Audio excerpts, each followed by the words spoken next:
નમસ્કાર મિત્રો, સ્વાગત છે તમારું મારી યુટ્યુબ ચેનલ પિન્ટુ સરકારી અપડેટમાં. તો આજે આપણે વાત કરવાના છીએ સ્ટાફ સિલેક્શન કમિશન એટલે કે એસએસસી દ્વારા બહાર પાડવામાં આવેલી ફેઝ 14 2026ની નવી ભરતી વિશે.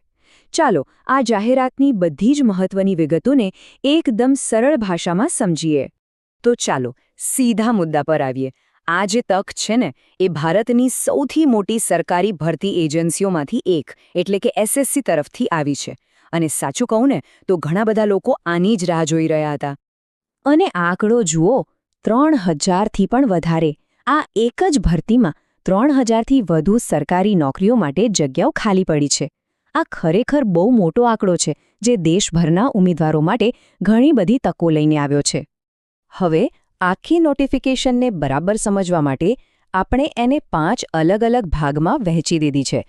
એમાં આપણે મોટી વાતોથી લઈને નાની પણ જરૂરી વિગતો સુધી બધું જ કવર કરી લઈશું. તો સૌથી પહેલા વિભાગમાં આપણે એ સમજીએ કે આ ભરતી આખરે છે શું અને એનું મહત્વ કેટલું છે. અહીં જુઓ, આ એક જ સ્લાઇડમાં બધી જ મુખ્ય માહિતી આપી દીધી છે. અરજીની તારીખથી લઈને ફી સુધી બધું જ એક જ નજરમાં સ્પષ્ટ થઈ જાય છે.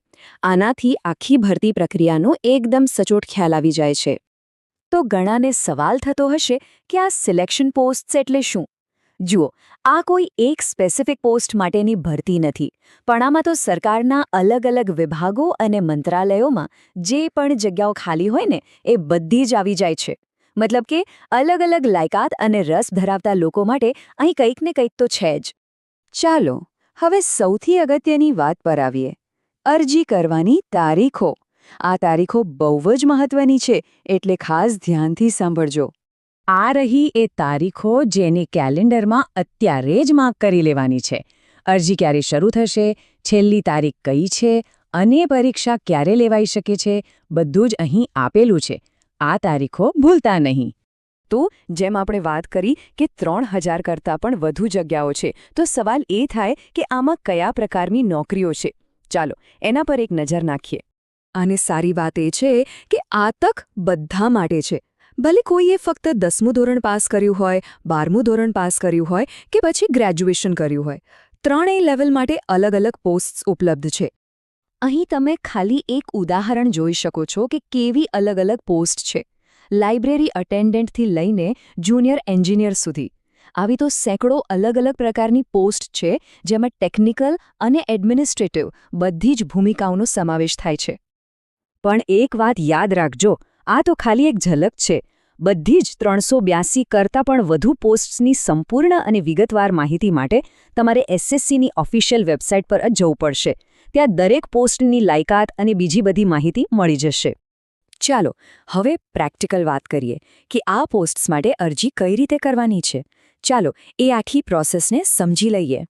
આખી પ્રોસેસ ઓનલાઈન જ છે. તમારે બસ એસએસસીની વેબસાઇટ પર જઈને આ સરળ સ્ટેપ્સને ફોલો કરવાના છે. વન ટાઈમ રજિસ્ટ્રેશનથી લઈને ફાઇનલ સબમિશન સુધી બધું જ ઓનલાઈન થઈ જશે. હવે વાત કરીએ અરજી ફીની. તો ફી ફક્ત 100 રૂપિયા રાખવામાં આવી છે. પણ હા, એ પણ બધાએ નથી ભરવાની. મહિલા ઉમેદવારો, એસસી, એસટી, દિવ્યાંગ વ્યક્તિઓ અને ભૂતપૂર્વ સૈનિકો માટે કોઈ જ ફી નથી. અને માની લો કે ફોર્મ ભરતી વખતે કોઈ તકલીફ પડી તો ચિંતા કરવાની જરૂર નથી. એસએસસીએ એના માટે એક હેલ્પલાઇન નંબર પણ આપ્યો છે, જેના પર ફોન કરીને મદદ માંગી શકાય છે. તે ચાલો હવે આખી વાતનો સાર કાઢીએ. અમુક ખાસ મુદ્દાઓ છે જે તમારે બિલકુલ ભૂલવાના નથી. તો આ મુખ્ય વાતો યાદ રાખજો. જો એકથી વધુ પોસ્ટ માટે એપ્લાય કરવું હોય તો દરેક માટે અલગ ફોર્મ ભરવાનું છે. અરજી કરતા પહેલા લાયકાત બરાબર ચકાસી લેજો. બધા અપડેટ્સ માટે માત્ર ઓફિશિયલ વેબસાઇટ જ જોવાની. અને હા, જગ્યાઓની સંખ્યામાં ફેરફાર થઈ શકે છે. મિત્રો, દરરોજની સરકારી અપડેટ સૌથી પહેલા મેળવવા અમારું ટેલિગ્રામ ગ્રુપ જોઈન કરો. લિંક ડિસ્ક્રિપ્શનમાં છે. હમણાં જ જોઈન કરી લો. જય સેરવેચ. તો મિત્રો, આ હતી સંપૂર્ણ માહિતી. જો તમને આ માહિતી ઉપયોગી લાગી હોય તો થમ્સ અપ વિડીયો લાઇક કરો, મિત્રો સાથે શેર કરો અને ચેનલને સબસ્ક્રાઇબ કરવાનું ભૂલશો નહીં. મળીએ ફરી એક નવી સરકારી ભરતી સાથે. જય હિન્દ, જય ગુજરાત.